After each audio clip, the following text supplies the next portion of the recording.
Jadi Pak, yang namanya manusia itu selama dia manusia tanpa dia belajar, di dalam dirinya itu ada dorongan untuk menyembah sesuatu, siapapun orangnya. Makanya makhluk yang bernama manusia kalau tidak dibimbing untuk menyembah sesuatu yang benar, maka bisa jadi manusia akan menyembah apa saja. Hukum-hukum yang ada di dalam Al-Quran itu yang dibawa oleh Rasulullah SAW qayyimatun atau mustaqimatun, lurus, membawa ajaran yang benar, artinya bukan membawa ajaran yang salah. Itu artinya kalau yang di luar Al-Quran, maka bisa dipastikan aturan itu bengkok. Bisa dipastikan. Kalau Al-Quran itu dijamin oleh Allah qayyimah, lurus, mustaqimah, lurus. Ini menjadi dalil, hujjah bagi kita bahwa saja aturan yang di luar Al-Quran dan sunnah Rasulullah SAW itu bengkok.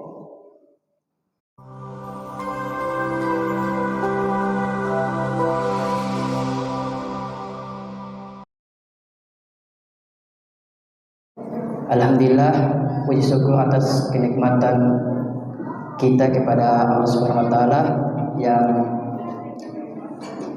diberikan kita nikmat kesehatan, nikmat kesempatan sehingga kita bisa berada di posisi tempat yang diridhoi Allah Subhanahu wa taala.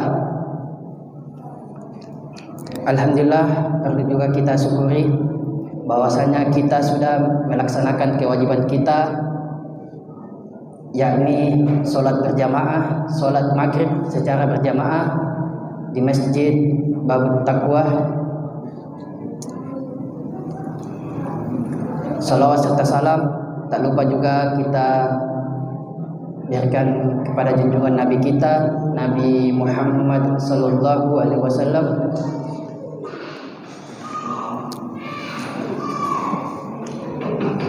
Baik para jamaah yang dirahmati Allah Subhanahu wa taala.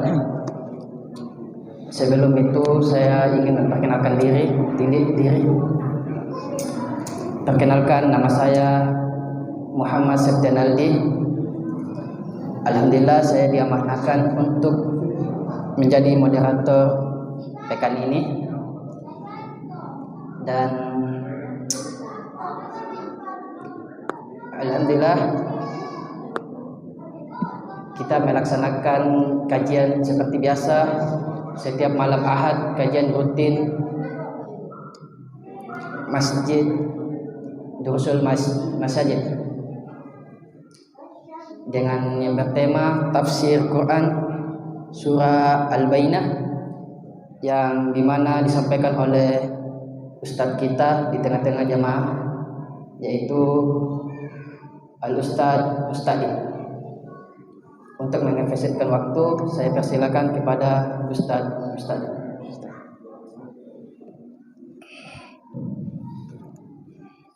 Bismillahirrahmanirrahim. Assalamualaikum warahmatullahi wabarakatuh. Waalaikumsalam warahmatullahi wabarakatuh. Alhamdulillahirabbil alamin. Al-qail lam yakunil ladzina kafaru min ahlil kitabi wal musyrikina munfakkina hatta ta'tiyahumul bayyinah. Asyhadu an la ilaha illallah wahdahu la syarika lah wa asyhadu anna Muhammadan abduhu wa rasuluh. Allahumma shalli wa sallim ala sayyidina Muhammadin wa ala alihi wa ashabihi ajma'in. Amma ba'du. Bapak-bapak, ibu-ibu sidang jamaah maghrib yang insyaallah dimuliakan oleh Allah. Pada pertemuan kita kali ini, kita akan sama-sama membaca surah Al-Bayyinah. Ada juga mengatakan surah Lam Yakun, karena diawali dengan Lam Yakunil ladzina kafaru. Ayat ini diperselisihkan oleh para ulama. Ada yang berpendapat turun di Mekah, ada yang berpendapat turun di Madinah. Jumlah ayat kalau menurut Imam Jalaluddin Al-Mahalli, jumlah ayatnya itu 9. Beliau mengatakan tis'u ayatin. Tapi kalau kita buka mushaf kita yang hari-hari, di situ tertulis 8 ayat. Berarti ada satu ayat dibagi menjadi 2 ayat oleh Jalaluddin Al-Mahalli. Kita mulai. Bismillahirrahmanirrahim.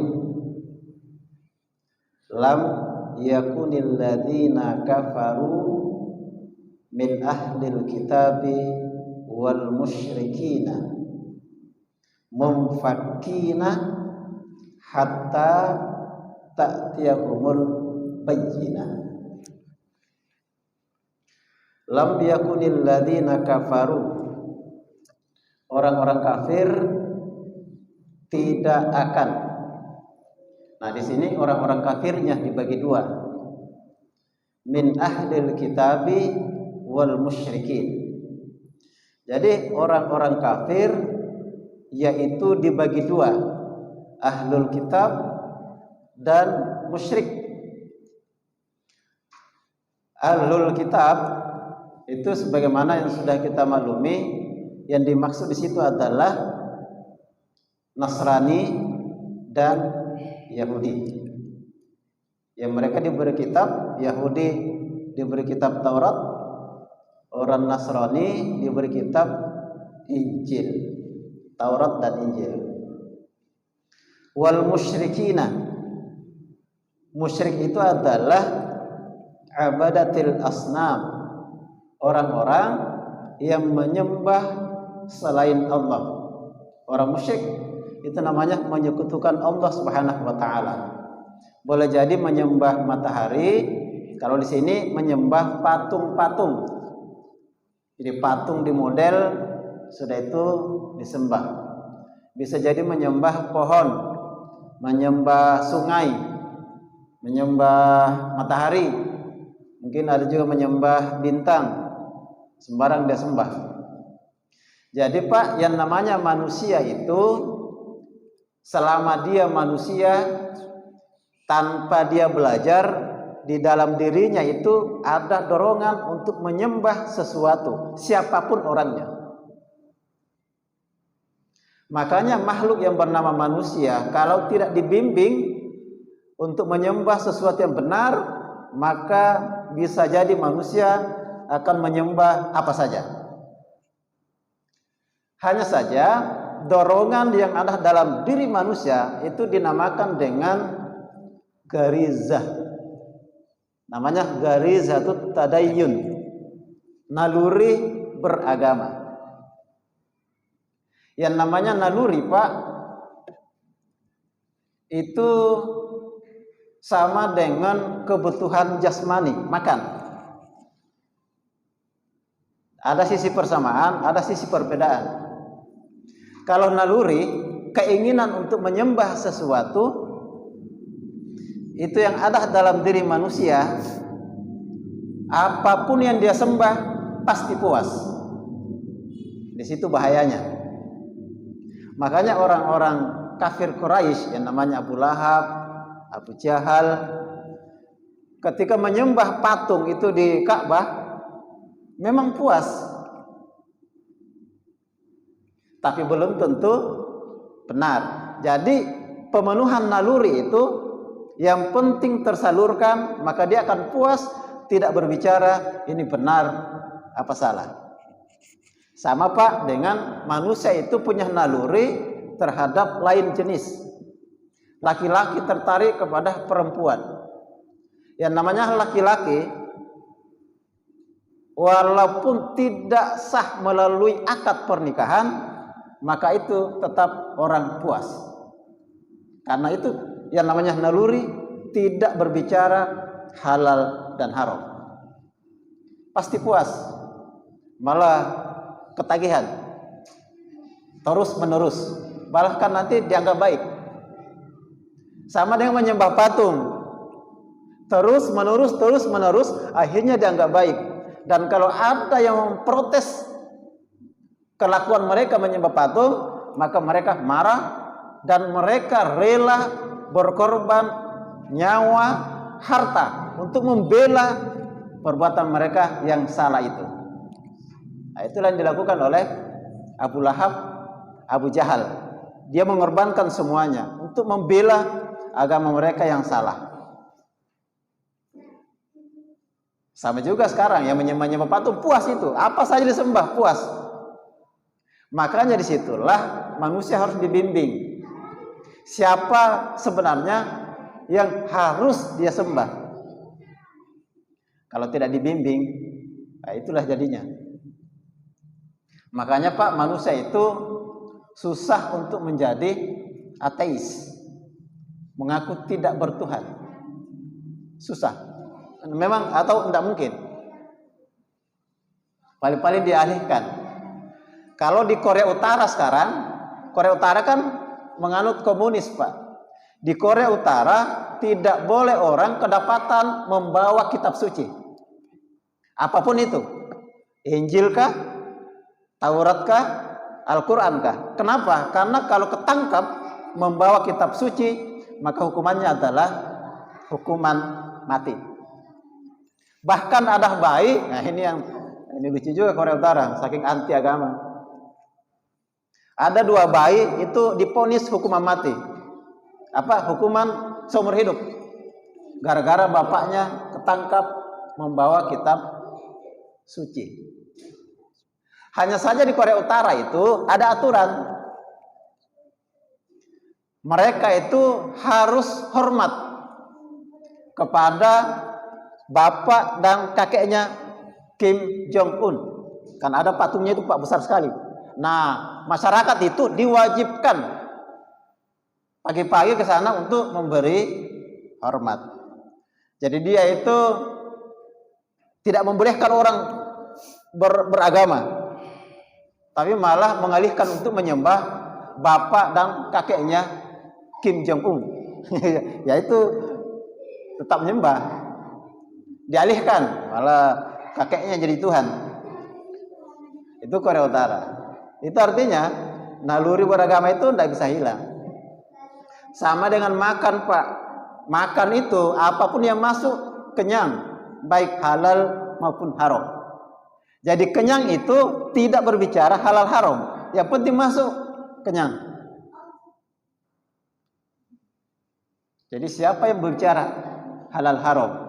Yang bicara halal haram itu akal manusia. Akal inilah yang memahami Al-Quran dan Sunnah.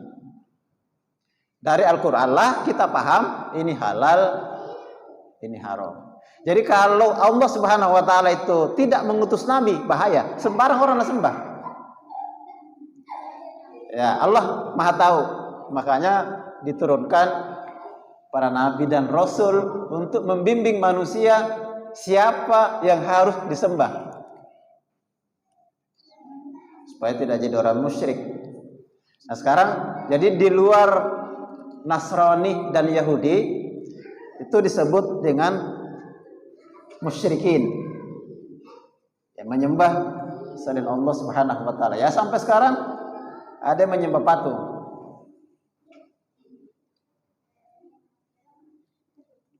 Mumfakkina. Lam yakunil ladzina kafaru min ahlil kitabi wal musyrikina mumfakkina. Orang-orang kafir, ahlul kitab dan orang-orang musyrik tidak akan, di sini mumfakkina, jadi lam yakun mumfakkina, tidak akan melepaskan atau meninggalkan. Kalau infakka itu lepas, dari kata-kata fakka. Kalau fakka itu berarti melepaskan atau meninggalkan. Kalau orang belajar bahasa Arab, ini isim fa'ilnya infakka, lepas. Jadi orang-orang kafir itu dan orang-orang musyrik tidak akan meninggalkan apa? Atau tidak akan melepaskan. Di sini jelaskan zailina ammahum alaih. Tidak akan melepaskan atau meninggalkan, atau mereka tidak akan bergeser dari agama yang mereka anut. Jadi orang-orang kafir, Nasrani, Yahudi, orang-orang musyrik itu tidak akan meninggalkan agamanya, kenasranian dan keyahudiannya dan kemusyrikannya sampai kemudian hatta ta'tiyahumul bayyinah, sampai datang kepada mereka al-bayyinah. Jadi apa yang dimaksud dengan al-bayyinah? Dijelaskan di sini, al-bayyinah itu adalah al-hujjatul wadihah, hujjah yang jelas. Maksudnya adalah wahia Muhammadun sallallahu alaihi wasallam. Jadi orang-orang kafir itu, Yahudi, Nasrani, orang-orang musyrik tidak akan meninggalkan agamanya, dia tidak akan bergeser dari agamanya, tidak akan melepaskan agamanya sampai datang hujjah yang jelas, yaitu datangnya Rasulullah sallallahu alaihi wasallam. Nah, kemudian dijelaskan al-bayyinah itu di ayat selanjutnya. Rasulun minallah, sampai kemudian datang seorang rasul yang diutus oleh Rasulullah, yang diutus oleh Allah Subhanahu wa taala. Jadi al-bayyinah adalah an-nabiy sallallahu alaihi wasallam. Jadi datangnya atau diutusnya Rasulullah sallallahu alaihi wasallam. Yatlu suhufan mutahharah. Rasulullah sallallahu alaihi wasallam itulah yang akan membaca suhufan mutahharah. Suhuf itu ini tunggalnya sahifah. Jadi kalau suhuf berarti lembaran-lembaran atau kitab Al-Quran. Suhufan mutahharah. Rasulullah sallallahu alaihi wasallam akan membaca lembaran-lembaran yang disucikan, mutahharah. Jadi Al-Quran itu adalah kitab mutahharah. Artinya minal batil, suci dari kebatilan atau suci dari kebohongan, suci dari ketidakbenaran yang ada dalam Al-Quran. Artinya semua yang ada di dalam Al-Quran itu adalah al-haq, suci dari kesalahan, suci dari kebatilan. Makanya umat Islam itu di awal ayat Al-Baqarah, dalikal kitabu la raiba fi, itu dijelaskan oleh Allah, kitab Al-Quran yang dibaca oleh Nabi Muhammad sallallahu alaihi wasallam itu la raiba fi. La raiba, tidak ada keraguan di dalamnya. Jangan ragu. Jadi semua yang ada dalam Al-Quran itu pasti benarnya dari Allah, dan kalau dilaksanakan dan diterapkan pasti membawa maslahat bagi umat manusia. Itu harus diyakini. Kalau tidak yakin berarti ragu. Padahal begitu kita baca surah Al-Baqarah, Allah Subhanahu wa taala sudah menyebut la raibah, tidak ada keraguan fihi, di dalam Al-Quran yang kalian baca itu. Jadi kalau diajak untuk menerapkan Al-Quran, jangan ragu. Tidak boleh ragu, sama sekali tidak boleh ragu. Jadi ketika diajak untuk menerapkan apa yang diturunkan oleh Allah dan Rasulnya, kita sebagai mukmin itu harus yakin bahwa ini benar dan akan membawa kebaikan, tidak boleh ragu. Kalau ragu, Al-Quran tidak boleh ragukan. Kalau ragu bisa murtad orang. Na'udzubillah min dzalik. Ya, mudah-mudahan hari ini tidak ada fenomena yang kemudian meragukan Al-Quran. Ya, nanti dilihat baik-baik ya fenomena yang ada. Kira-kira munculkah fenomena itu atau belum? Apakah ada yang meragukan keagungan syariat Islam? Ya, mudah-mudahan tidak ada. Mudah-mudahan. Karena kalau meragukan, naudzubillah min dzalik. Fiha kutubun, di dalamnya, di dalam suhuf itu kutubun, kitab-kitab yang isinya adalah ahkamun maktubatun. Jadi di dalam Al-Quran ini itu adalah hukum-hukum yang ditulis, disampaikan oleh Allah Subhanahu wa Ta'ala melalui Rasulnya untuk dilaksanakan. Jadi Al-Quran tidak cukup dibaca. Dibaca saja dapat pahala, Pak. Jadi tidak ada bacaan itu seagung dengan Al-Quran. Karena Al-Quran itu walaupun tidak tahu artinya, tapi dibaca, bahkan mungkin tidak tahu baca tapi dihafal, begitu dibaca dapat pahala. Apalagi kalau ditahu artinya, mungkin pahalanya lebih besar. Ya, ini kita bisa mengatakan ini musibah yang menimpa umat Islam. Kenapa? Karena kita bisa berkesimpulan mayoritas kaum muslim itu ketika membaca Al-Quran dia tidak tahu apa yang dia baca.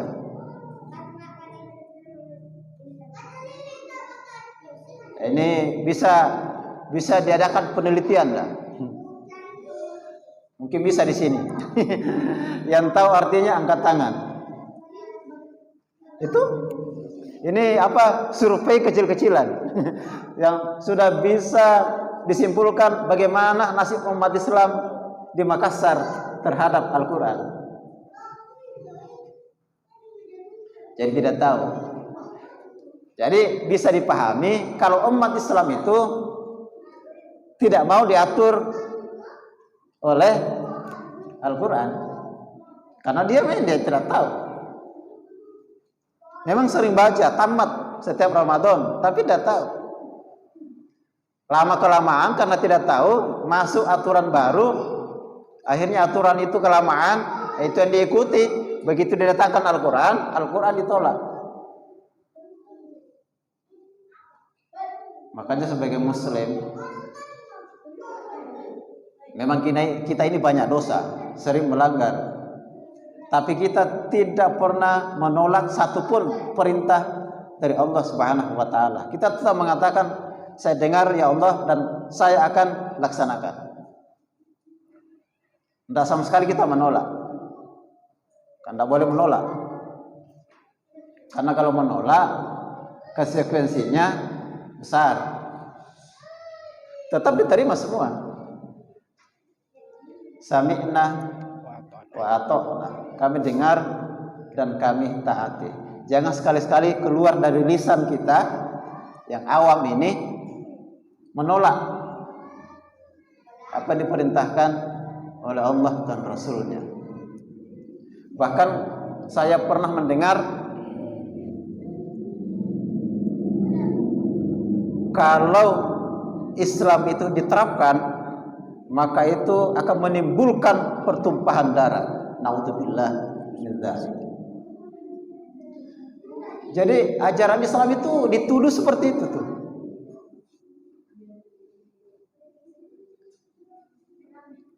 Keluar dari lisan ya mungkin umat Islam. Atau kita mendengar politisi mengatakan jangan bawa-bawa Islam. Naudzubillah min dzalik. Mungkin seringnya kita ada dengar itu. Artinya jangan bawa-bawa agama. Innalillah wa inna ilaihi raji'un. Kita disuruh hidup tidak beragama, tidak diatur oleh agama. Ya mungkin seringlah dengar itu, jangan bawa-bawa agama. Nah itu muncul di tengah-tengah kita. Yang ngomong itu umat Islam. Ya artinya dia ngaku Muslim. Sidang jamaah maghrib yang insyaallah dimuliakan oleh Allah Subhanahu wa Ta'ala. Kita lanjutkan hukum-hukum yang ada di dalam Al-Qur'an itu yang dibawa oleh Rasulullah sallallahu alaihi wasallam qayyimatun atau mustaqimatun, lurus, membawa ajaran yang benar, artinya bukan membawa ajaran yang salah. Itu artinya kalau yang di luar Al-Qur'an maka bisa dipastikan aturan itu bengkok. Bisa dipastikan kalau Al-Qur'an itu dijamin oleh Allah qayyimah, lurus, mustaqimah, lurus. Ini menjadi dalil hujjah bagi kita bahwa saja aturan yang di luar Al-Qur'an dan sunnah Rasulullah SAW itu bengkok. Ini bukan kata saya, Allah mengatakan begitu, qayyimah. Jadi hati-hati, jangan sampai kita malah mengikuti aturan yang bengkok. Yang lurus lah. Kita ini setiap kita sholat, Pak, ihdinas siratal mustaqimah, tunjukilah kami ke jalan yang lurus. Yang lurus itu Islam. Jangan sampai doa kita tiap hari mustaqim, baru nanti kita mengikuti yang bengkok. A'udzubillah min dzalik. Yatlu madmuna dzalik. Rasulullah sallallahu alaihi wasallam membacakan kandungan Al-Qur'an itu. Wa huwa Al-Qur'an. Wa minhum man amana bi wa minhum man kafar. Ketika Al-Qur'an itu disampaikan kepada ahlul kitab dan orang-orang musyrik, ada yang beriman dan ada yang kafir. Jadi ketika disampaikan, ya memang faktanya begitu. Ada yang beriman kepada Rasulullah, ada yang menolak dengan keras apa yang disampaikan oleh Rasulullah sallallahu alaihi wasallam. Jadi orang-orang Arab itu menolak Al-Qur'an bukan karena tidak tahu isi Al-Qur'an itu. Orang-orang Arab itu tahu persis makna Al-Qur'an yang dibaca oleh Rasulullah sallallahu alaihi wasallam karena memakai bahasa mereka. Kalau kita ini dibacakan Al-Qur'an tidak tahu memang, tapi alhamdulillah diterima. Nah, itu anehnya. Ini terjadi keanehan. Mereka tahu arti yang disampaikan oleh Rasulullah sallallahu alaihi wasallam dan tahu juga benar, tapi ditolak. Jadi kalau mereka tahu kemudian menolak, itulah namanya pembangkangan yang teragung. Bukan yang teragung ya. Itulah pembangkangan yang terbesar. Dia tahu tapi dia tolak. Nah, kalau tidak ditahu ditolak, ya dimaklumi. Orang tidak tahu, makanya kalau kita tidak tahu sudah lakukan, tidak dosa. Tidak tahu. Tapi kalau tahu baru ditolak, istilah ulama kita, itulah pembangkangan yang paling akbar. Tahu ditolak. Karena kalau orang tahu Pak dan ditolak, itu sulit diajak bicara. Untuk bicara apa lagi? Nah, mereka sudah tahu. Memang menolak. Apa lagi? Kalau disampaikan mereka mungkin lebih tahu dari kita. Dan memang menolak. Orang begini sulit berdiskusi. Pasti ditolak. Yang gampang diajak diskusi itu ya kayak kita ini. Insya Allah. Walaupun ilmu kita tidak ada, masih bisalah kita diajak kepada kebaikan, berdiskusi tentang kebaikan. Walaupun kita ini tidak punya ilmu. Yang sulit itu orang yang berilmu dan menolak kebenaran. Itu memang super susah. Itulah Abu Lahab, Abu Jahal. Mereka tahu Nabi itu benar, tapi ditolak.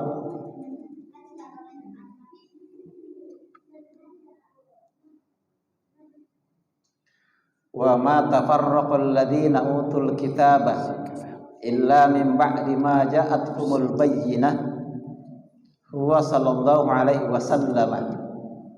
Orang-orang yang diberi Alkitab itu tidak bercerai-berai fil imani bihi sallallahu alaihi wasallam. Orang-orang yang diberi Alkitab itu, Nasrani dan Yahudi itu tidak pernah bercerai-berai, bahwasanya memang akan ada nabi terakhir. Mereka sepakat karena disampaikan di kitab-kitab mereka. Jadi ahlul kitab itu tidak terjadi perselisihan di antara mereka, bahwasanya akan ada nabi yang terakhir. Mereka mengimani itu, bahwasanya akan ada nabi terakhir. Nasrani dan Yahudi tahu, karena termaktub dalam kitab-kitab mereka. Jadi sebelumnya mereka itu tidak pernah bercerai-berai, mereka bersatu padu. Kapan mereka bercerai-berai? Illa min ba'di ma ja'atuhumul bayyinah, kecuali setelah datangnya kepada mereka al-bayyinah. Al-bayyinah tadi sudah kita tahu bahwasanya dimaksud adalah Rasulullah sallallahu alaihi wasallam yang membacakan Al-Qur'an kepada mereka. Jadi sebelum Rasul itu diutus, diangkat menjadi nabi, orang-orang Yahudi dan Nasrani itu, sesama Nasrani sesama Yahudi itu kompak, sama-sama sepakat bahwasanya akan ada nabi yang terakhir. Hanya saja setelah Rasulullah SAW diutus, disinilah jadi masalah. Jadi sini dijelaskan wa qablah maji'ihi, sebelum datangnya Rasulullah SAW, kanu mujtami'ina 'alal imani bih, mereka bersepakat beriman kepada Rasulullah SAW. Idza jaa, apabila datang Nabi itu. Jadi mereka sepakat, kita akan mengimani kalau Nabi terakhir itu datang.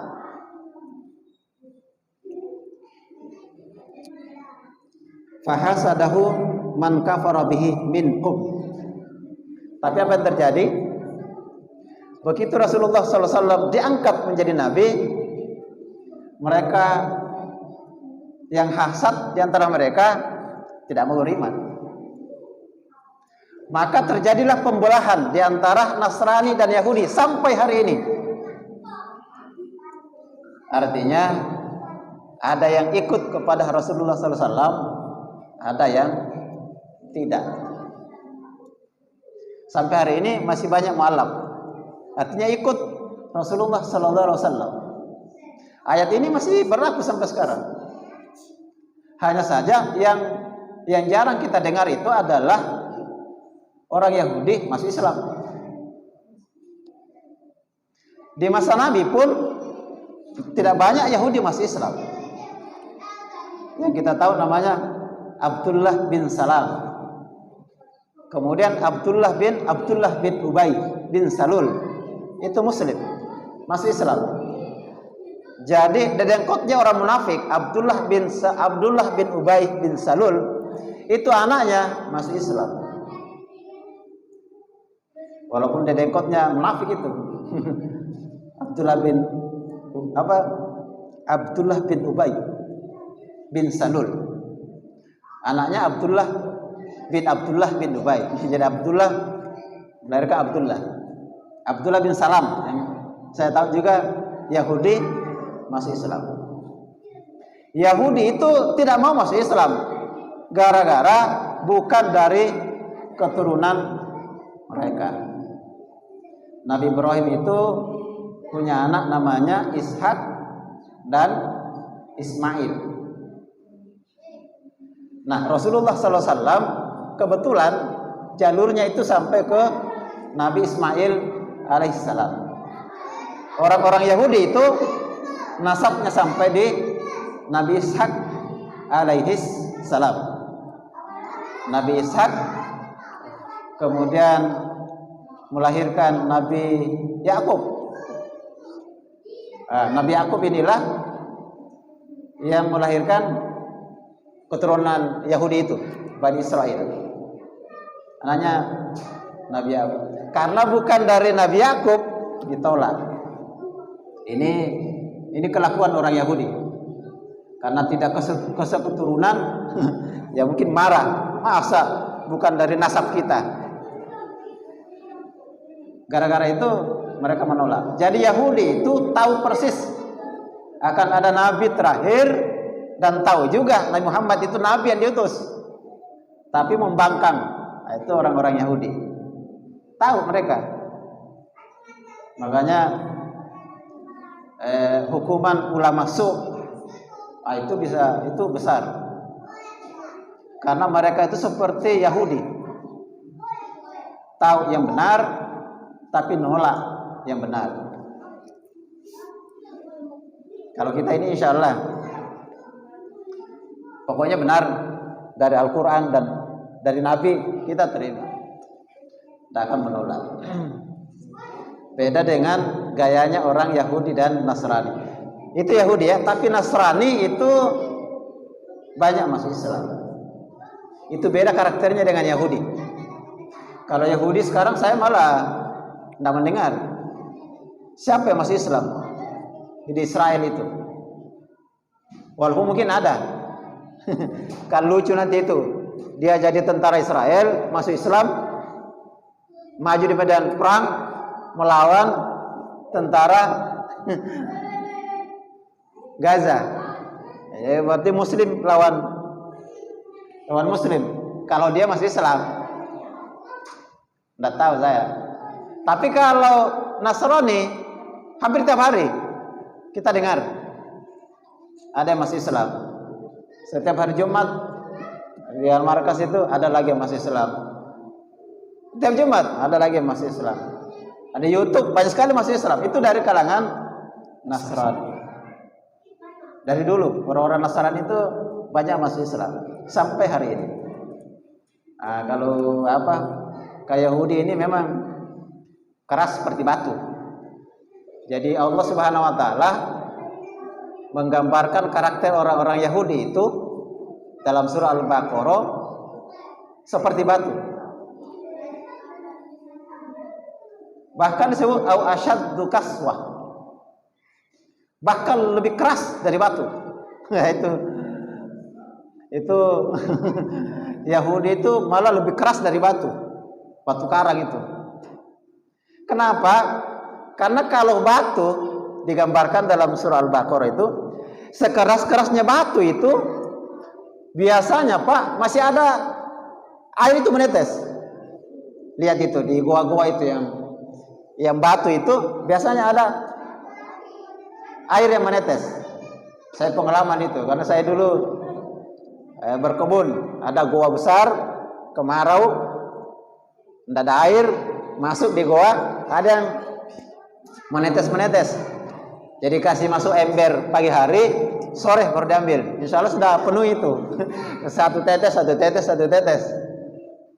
Itu artinya sekeras apapun itu batu masih ada celah-celahnya sedikit. Masih ada. Itu buktinya ada air. Tapi kalau Yahudi saking kerasnya hatinya itu memang tidak ada celah. Sehingga hidayah tidak bisa masuk. Kafir seumur hidup. Itu orang-orang Yahudi. Sidang jamaah maghrib insyaallah dimuliakan oleh Allah Subhanahu wa taala. Kayaknya ini sudah selesai ya. Masih ada 10 menit. Masih ada 10 menit. Wa ma umiru, dan tidaklah mereka diperintah illa liya'budullaha, kecuali untuk menyembah Allah Subhanahu wa taala mukhlisina lahuddina. Mereka menyembah Allah itu memurnikan ketaatan kepada Allah Subhanahu wa taala dalam menjalankan agama. Mukhlis itu ikhlas. Hanya menyembah kepada Allah Subhanahu wa taala. Minasyirki, membersihkan hati kita itu ketika menyembah Allah Subhanahu wa taala dari syirik. Ya, ini salah satu yang disebut. Kalau syirik, wah itu bahaya karena bisa kafir orang. Yang biasa hinggap itu Apa? Sum'ah. Apalagi? Takabur. Apalagi? Yang penyakit hati. Itu biasa nyangkut di hati, itu harus dibersihkan. Lahudina hunafa, agama yang lurus. Wa yuqimus sholata wa yu'tuz zakata wa dzalika dinul qayyimah. Mereka melaksanakan sholat, membayar zakat, yang demikian itulah agama yang lurus. Innal ladzina kafaru min ahlil kitabi wal musyrikin fi nari jahannam khalidina fiha. Sesungguhnya orang-orang kafir, yaitu Nasrani dan Yahudi, wal musyrikin, dan orang-orang musyrik, fi nari jahannam khalidina fiha, di dalam neraka jahanam mereka kekal di dalamnya. Jadi di ayat ini jelas, walaupun kita tidak pintar bahasa Arab, bisa langsung ngerti bahwasanya orang-orang ahlul kitab itu, orang-orang musyrik itu dalam neraka kalau dia meninggal di dalam kekafirannya. Kalau belum meninggal, Nasrani, Yahudi, orang-orang musyrik, kalau belum meninggal belum pasti masuk neraka, karena boleh jadi masuk Islam. Nah, itu arti apa? Buktinya banyak, mu'allaf banyak juga masuk Islam. Nah, kita juga ini jangan pede-pedean. Kenapa? Nah, itu banyak orang murtad yang pindah agama. Apakah ada jaminan kita ini? Siapa yang menjamin? Kalau dulu 80-an umat Islam itu mungkin 98% kah? Sekarang ada mengatakan mungkin tinggal 70-an%. Berarti banyak murtad. Dan memang banyak yang murtad. Banyak lewat-lewat yang murtad, pindah agama itu kan. Jadi ada juga itu pindah agama kayak pekerjaannya itu.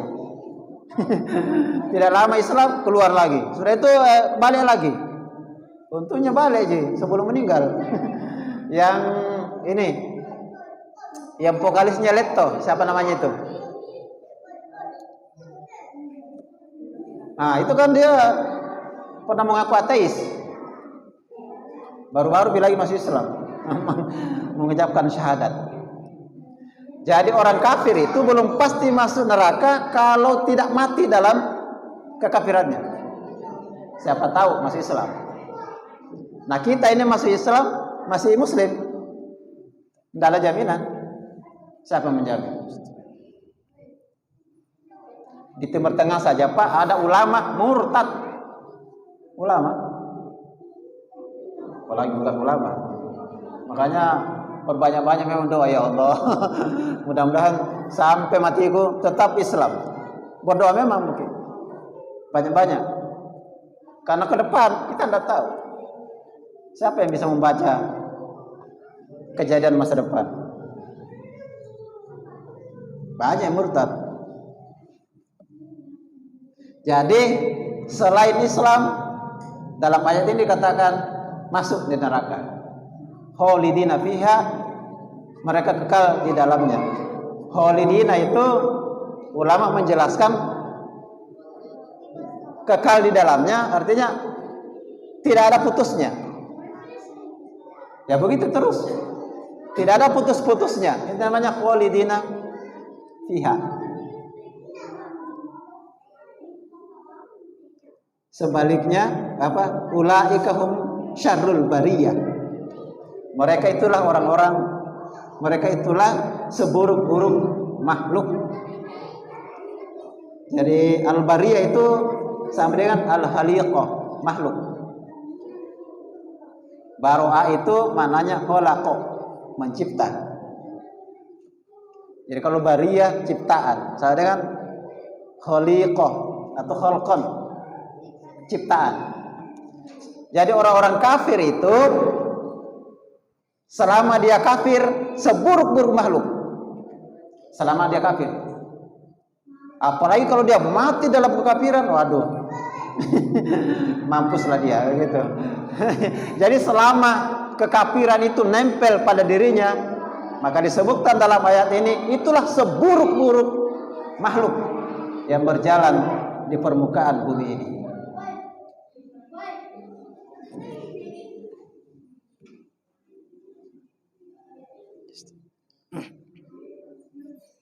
Innal ladzina amanu wa 'amilus sholihat ulaika hum khairul bariyah jazaohum 'inda rabbihim jannatu 'adn. Nah, itu.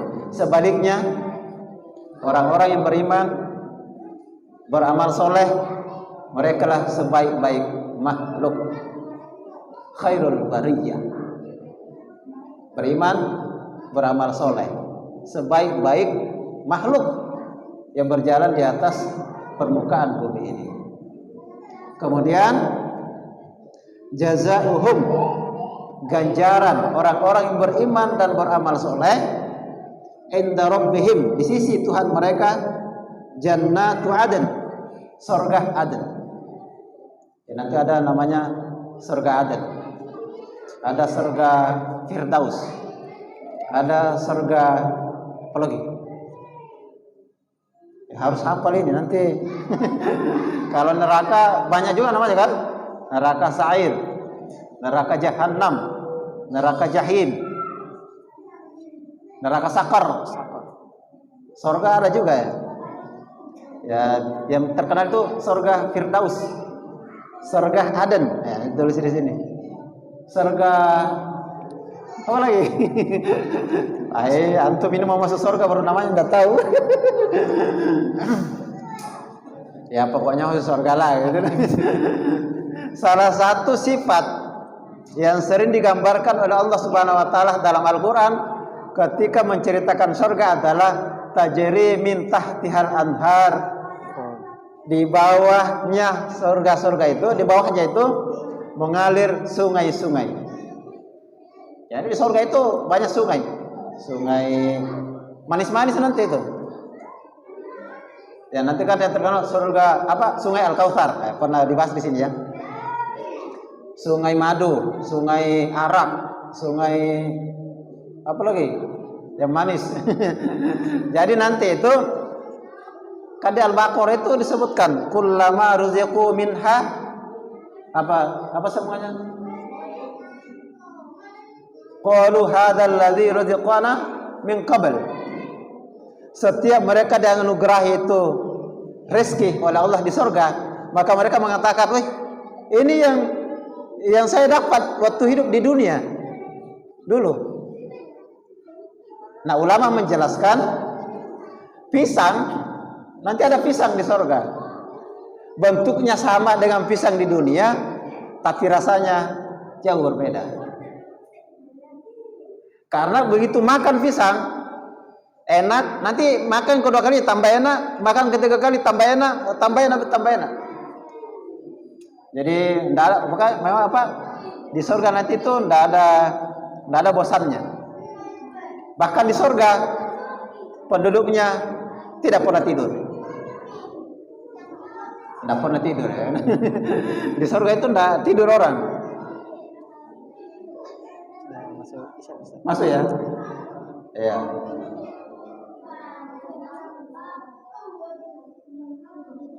Khalidina fiha abada radallahu anhum. Allah ridha kepada mereka bi taatihi, karena mereka mentaati Allah, wa radu anhu, dan orang-orang beriman dan beramal soleh pun ridha kepada balasan yang diberikan oleh Allah Subhanahu wa taala kepada mereka. Dzalika liman khasyya rabbah, mereka adalah orang-orang yang takut kepada Tuhannya. Takut kepada Tuhan artinya adalah pantaha an maksiyatihi ta'ala. Kalau mengaku takut kepada Allah berarti berhenti bermaksiat. Kalau mengaku takut bermaksiat terus, patwa-tuai namanya. Mengaku takut bermaksiat terus, itu namanya patwa-tuai. Jadi kalau takut kepada Allah berarti berhenti bermaksiat kepadanya. Itu namanya takut. Itulah hakikat takut kepada Allah Subhanahu wa taala. Demikian yang bisa kami sampaikan. Mudah-mudahan ada manfaatnya. Mohon maaf atas segala kekurangan. Billahi taufiq wal hidayah. Assalamualaikum warahmatullahi wabarakatuh. Waalaikumsalam warahmatullahi wabarakatuh. Baik, alhamdulillah, terima kasih atas penyampaiannya dari Ustaz Mustadin. Semoga apa yang disampaikan oleh Ustaz Mustadin dan apa yang didengar oleh jamaah sekalian mendapatkan pahala di sisi Allah Subhanahu wa taala. Waktu sudah mulai masuk isya, mungkin ini di penghujung acara kita membaca istighfar terbaik kita. Astagfirullahaladzim dengan melanjutkan membaca doa kafaratul majelis. Subhanallahumma wa bihamdihi asyhadu an la ilaha illa anta astaghfiruka wa atubu ilaik. Wassalamualaikum warahmatullahi wabarakatuh.